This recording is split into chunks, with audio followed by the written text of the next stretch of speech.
Hi again. In a previous video that I recorded a couple of days ago called How to Hold On to Factual Truth in an Age of Propaganda, I talked about Hannah Arendt's 1967 article, Truth and Politics.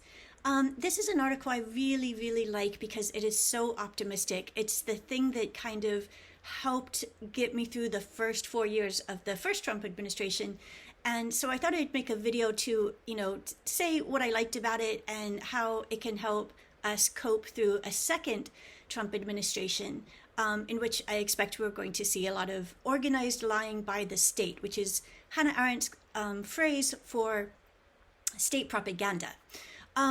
So there were some things that I left out and forgot to get back to because as always, I go off on tangents. I forget that I was going to make a point. So I wanted to make this follow-up video to that one. I'll link to that one in the comments below, in the description below, so you can find that one if you haven't heard that one yet.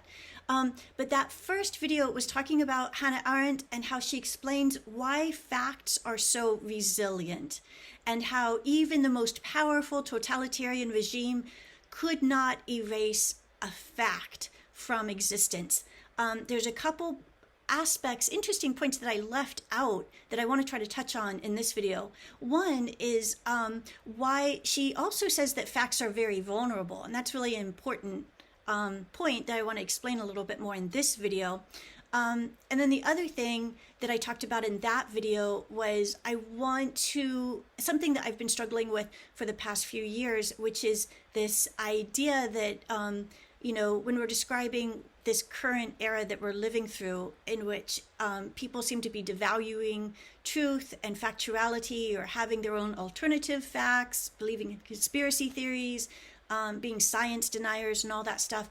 The reason why all that is happening now, whatever we call it, whether we call it the post-truth era or the post-factual era or whatever, I've been really curious about this, sort of a minor argument that was raised earlier on. I think maybe it's not raised so much anymore, but earlier on there was this idea that is the concept of postmodernism somehow to blame for all of this right now? And I argue, of course, no, that's absurd. But there have been some misunderstandings about that concept, and I wanted to try to clear those up. I'll still probably make yet another video on that, just because that's such a huge topic. But I had touched on it in that first video, and I'll save it again for another time. In this video, what I want to do is say a little bit more about how Hannah Arendt thinks about factual truths and why they are vulnerable. Ultimately, she says that they're very resilient and that even the most powerful political regime cannot entirely suppress a factual truth forever, and that's the really hopeful part. But she also says that facts are a kind of truth that are very vulnerable. So I wanted to elaborate a little bit more on that concept. And then another thing that I want to do in this video is to say a little bit more about that concept of propaganda as political rhetoric. So if you recall in that first video, I said that propaganda is just another word for political rhetoric. Rhetoric meaning language, political meaning that it's language that has a political point. That's all it is. So if we think of propaganda in very broad terms like that it's just any kind of language that tries to motivate or persuade people towards some political goal, then there's a very important thing to remember about that, which is that in that sense, not all propaganda is bad. The word propaganda does have a really negative connotation, so we always tend to think propaganda is bad. But why do we think that? Usually we think that because we don't agree with the political goal that it's trying to persuade us to, right? So here's a great example.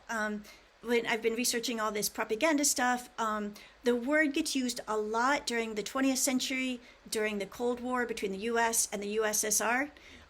Almost exclusively in order to describe what the Soviet Union was doing, right? Everybody was studying, in fact, the Soviet Union was called the first propaganda state, right? The US was doing just as much propaganda as the Soviet Union, but people did not study propaganda in the US during that time because our word for what the US was doing was public relations or just communications campaigns, maybe a little bit of public diplomacy, although there's some nuance there. But think of Voice of America, those radio stations in West Germany that broadcast to the East that were intended to promote the U.S. ideas of democracy and freedom and stuff like that across the Berlin Wall. All those kinds of things, that was also propaganda because it's political rhetoric that has, that's trying to persuade you, the listener, into believing a certain thing, right? So that's propaganda too. We just didn't call what we do propaganda. We tend to only call what the other side does propaganda.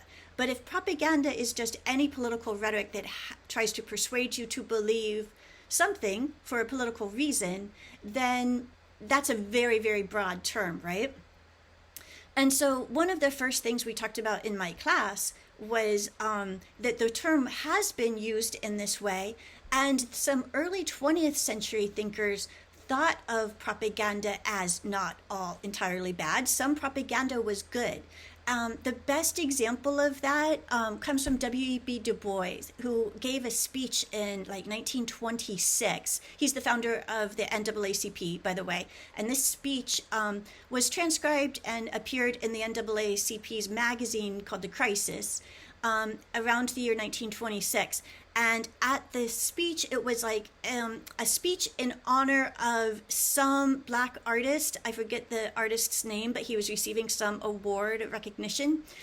And W.E.B. Du Bois, who is a sociologist, by the way, first Black man to get a PhD from Harvard, W.E.B. Du Bois was talking about the concept of Negro art.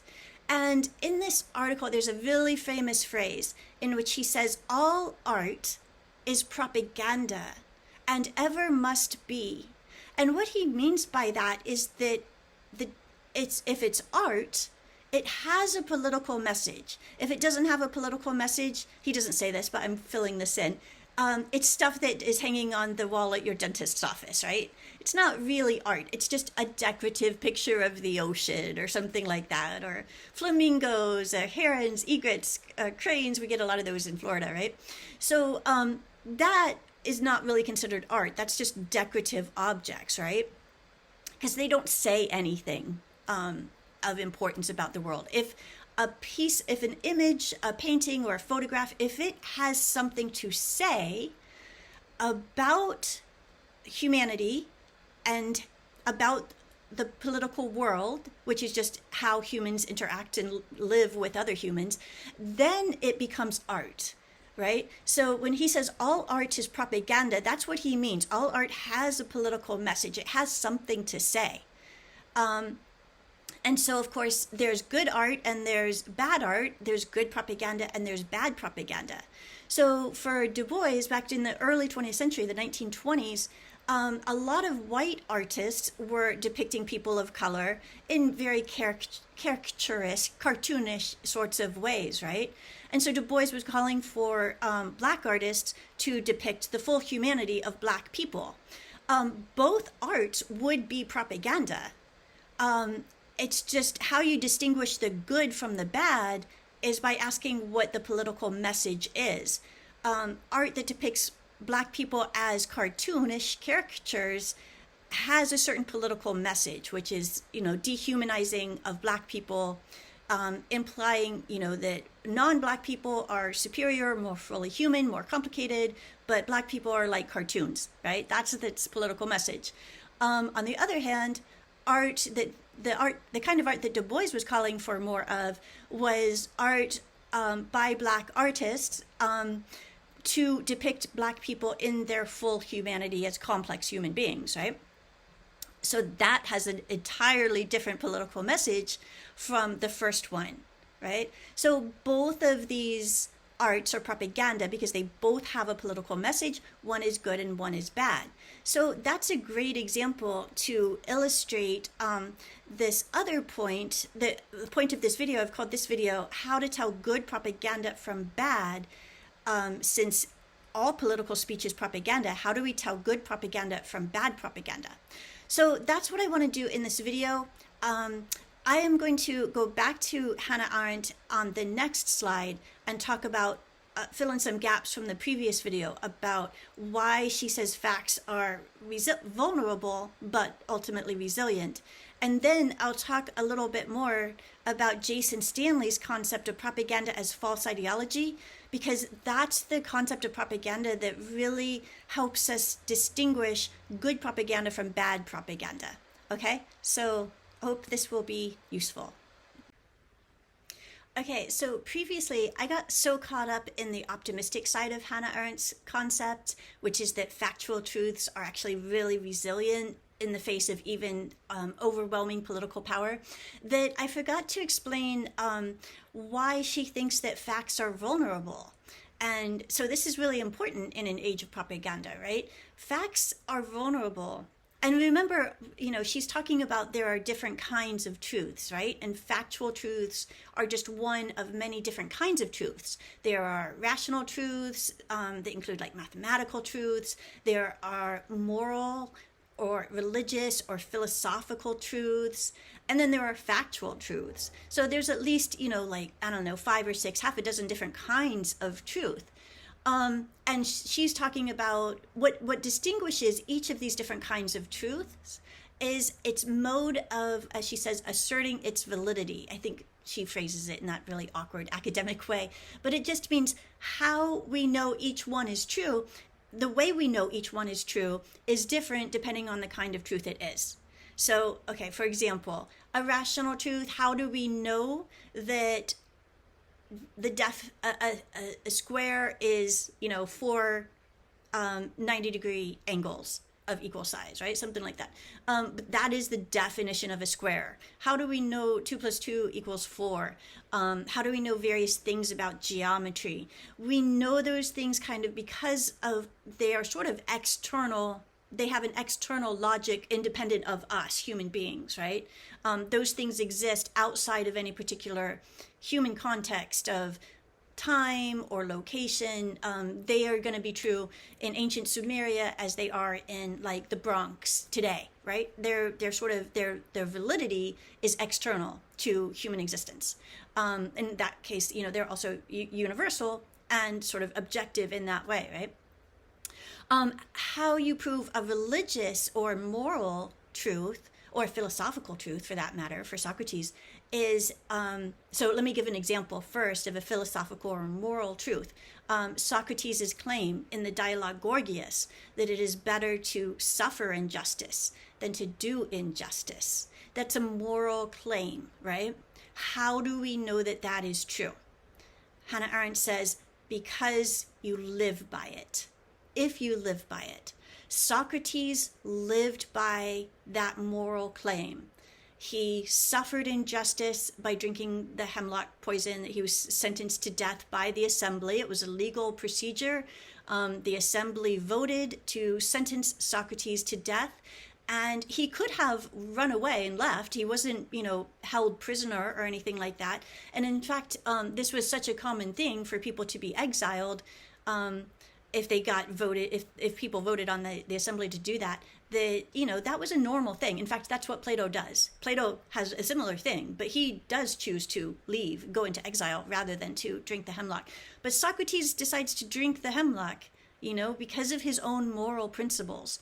So that's how you know a moral or religious or philosophical principle, such as, it's better to suffer injustice than to do injustice. That's how you know something like that kind of truth is true, if you're willing to live by it. So it's not just hyperbole. You're staking your life. You believe this, you're going to live by it. It's a really hard thing to do. A really beautiful aspect of humanity. I really love that, but I'll try not to talk about that too much. And then the third part, the most, the factual truths. How do we know factual truths are true? Is by other people. There are always people who witness factual truths. So they witness them or they experience them in some manner. So there were people who lived and worked and died in the concentration camps, which the Nazi state at the time officially denied even existed. But we know all of those people They saw the concentration camps. They worked in the concentration camps. They lived and died in those concentration camps. So a factual truth, such as the existence of a concentration camp, always affects people. People always see something. People saw Trotsky, in the Soviet Union, and later in Mexico, right? People knew him, and they saw him. They passed him in the street. They knew that such a person existed, and so that's how you know that is true, even though the totalitarian state at the time, Stalin's Russia, denied that he existed. He did not exist officially, according to the Stalinist regime at the time. So how do you know a factual truth is true? By other people, right? Now, here's the thing. Here's why she says facts are vulnerable. Because they are contingent. And contingent is a funny word in philosophy of this type. At first, I didn't get it. It's sort of weird sounding. Contingent just means like, I can go out tonight, something that depends on something else, right? I can go out tonight if I get all my homework done. My going out is therefore contingent on getting all my homework done. In this case, what contingent means is that it's something that depends upon something else, in the sense that it just depends. It just depends. It always could have been otherwise. I know that sounds strange. In August 1914, Germany invaded Belgium, right? But is it conceivable that Belgium invaded Germany? Not in that specific case, okay? But as a thing that could happen. Of course it's conceivable. Anything's conceivable. Is it conceivable that Trump could have won the 2020 election? Sure, of course. That was a conceivable thing that could happen. Versus it's not conceivable that 2 + 2 could ever equal 5 or 6 or 7 or 8, right? That's not a thing. That's why rational truths are not contingent. Factual truths are, because they always could have been otherwise, is her phrase. I love that phrase. It's a great way to explain how a factual truth differs from a rational truth. And so she says that because of this contingency, because of this, they always could have been otherwise. It's plausible that things could have turned out differently in any given situation. That's what makes them vulnerable. So if there were enough political power to actually wipe out, say, everybody's memories of, let's say, of geometry, for example. If we could wipe out everybody's memory of geometry and all the geometry books in the world disappeared, all of a sudden geometry is completely gone, right? She says we could possibly still rediscover geometry, because rational truths are rational. They're things that we can rediscover if they are lost or erased, right? But because of their contingency, factual truths aren't like that.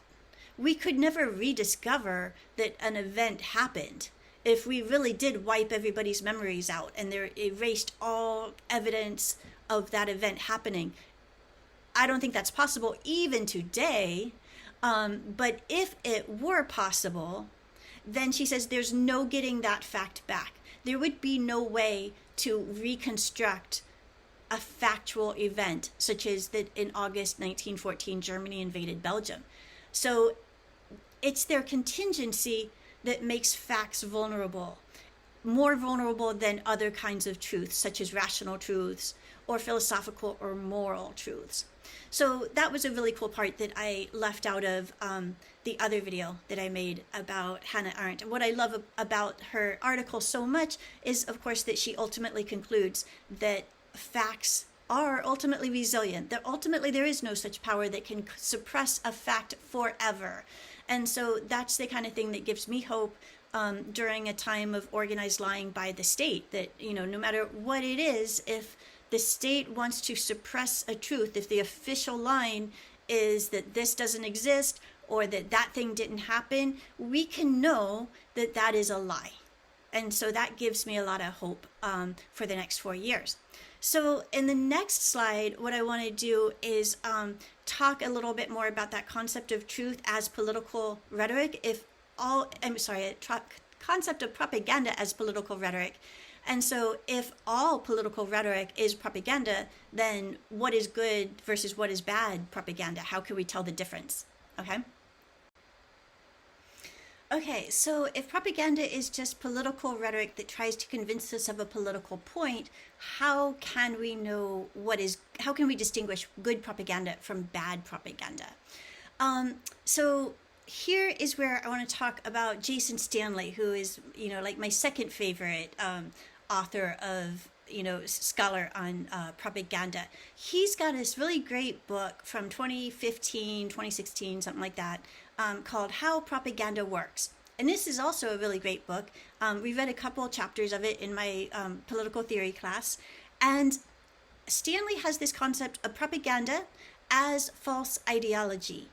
And what that means is that propaganda is political rhetoric that employs the language of some ideology in order to undermine that ideology. So it's using the language of, in a liberal democracy, propaganda will take the form of language that employs the use of liberalism, such as, embrace of freedom, democracy, various sorts of liberal values. It will employ that sort of language in the argument that ultimately undermines those things, right? So that's the form that propaganda takes in a liberal democracy, he says. So Stanley's talking about, propaganda within individual countries. What my dissertation is about is propaganda of great power states.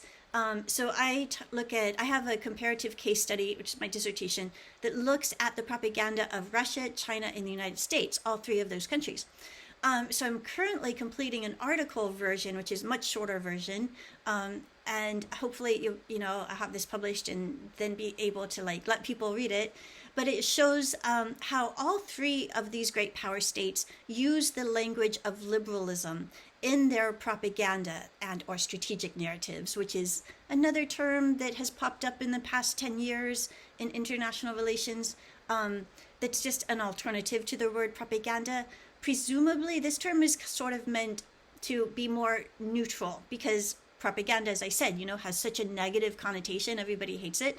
So a few scholars about 10 years ago proposed this idea of, well, let's use this concept of strategic narratives instead so that we avoid that negative connotation of the word propaganda. I argue that that's actually kind of a mistake because the word propaganda has a negative connotation because it has implicitly a connection with ideology. So we think that it's negative because we don't like the political goal that the political rhetoric is employed towards, right? So if we strip the concept of propaganda, if we strip that concept of its connection with ideology and just call it strategic narratives, well, then a narrative is a narrative is a narrative. That's fine. All narratives are essentially equal, but you can't use that concept then to really understand how political rhetoric either supports or undermines a political goal, such as democracy, for example, or the opposite of democracy, right? Because if you're just looking at narratives and you're trying to avoid that connection with ideology that propaganda has, then the narratives of the United States that are aimed towards that increasing the concept of liberal internationalism, which is the current world order with international organizations such as the UN and the WTO and the current existing organizations that were formed by the Allies after the Second World War. You can't distinguish narrative that supports those things versus narratives that undermine those things. So that's my problem with strategic narratives as a concept, is that it ultimately strips all the usefulness out of the concept of propaganda. And so that's why I refer back to the concept of propaganda. There's also another problem with strategic narratives, and that's that it hides debates, kind of eludes these important debates that we had going on in this country early in the 20th century about the ethics and practicality of a democratic state using propaganda. So when propaganda in the early 20th century first became a thing that nation states did, and they called it propaganda, a lot of people were like, wait a minute, is this ethical for democratic states to use propaganda? And And those were really important debates to be having. But those debates all disappear when we use the concept of strategic narratives. So anyway, sorry, that's a little technical about the dissertation and the article, but it does kind of illustrate my point here. Propaganda, the word, has a connection to ideology, which means you're taking a normative stance on the political goal that the propaganda is used for. Is this propaganda, political speech, being used to support democracy, or is it being used to undermine democracy?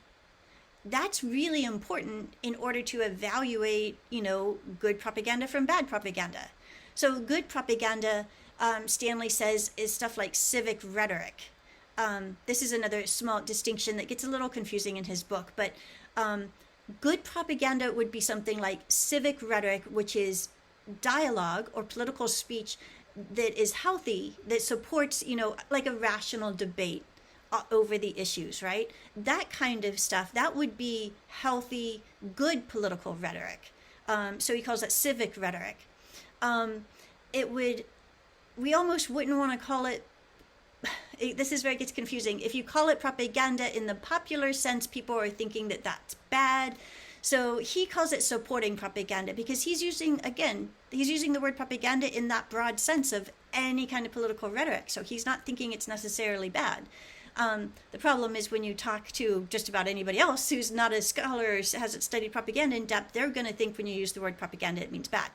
But there is, so he calls that it's good propaganda that supports political aims that we support, such as increasing democracy, increasing freedom, increasing, all of the things that go into making up liberal internationalism, which is what I call the underlying ideology of the current world order.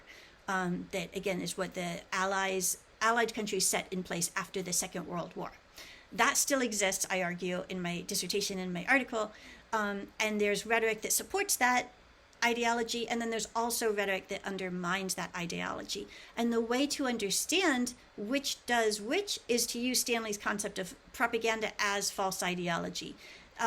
So false ideology, again, it's the use of the language of a political ideal against itself.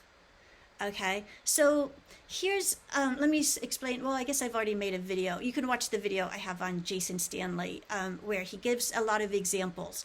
But ultimately, think of this as a way to avoid hypocrisy. If we live in a country that claims to be about freedom and equality for all and justice, those are things we say that we're about, right? How come there is so much inequality and injustice in this country? Why is that? So not that there's anything, so it's, why do we fail to live up to our ideals, right? That's the question that we're asking, that the concept of propaganda as false ideology is trying to answer. And the reason is because people will get up in language that uses the language that they support, but to actually undermine those things. And so this creates like internal contradictions for people. So this is, again, right, we have to go back to Plato and thinking about, read any Socratic dialogue, right? What is Socrates always doing? He is always getting the other person to realize that they have contradicted themselves, that they've said one thing earlier in the dialogue, and then later they have said the opposite. So that's all he does. In every single dialogue, he always gets, people to realize, or he's trying to anyway, he's trying to get them to realize that, as he says, Polus doesn't agree with Polus, or Callicles doesn't agree with Callicles. These are two characters in the Gorgias dialogue.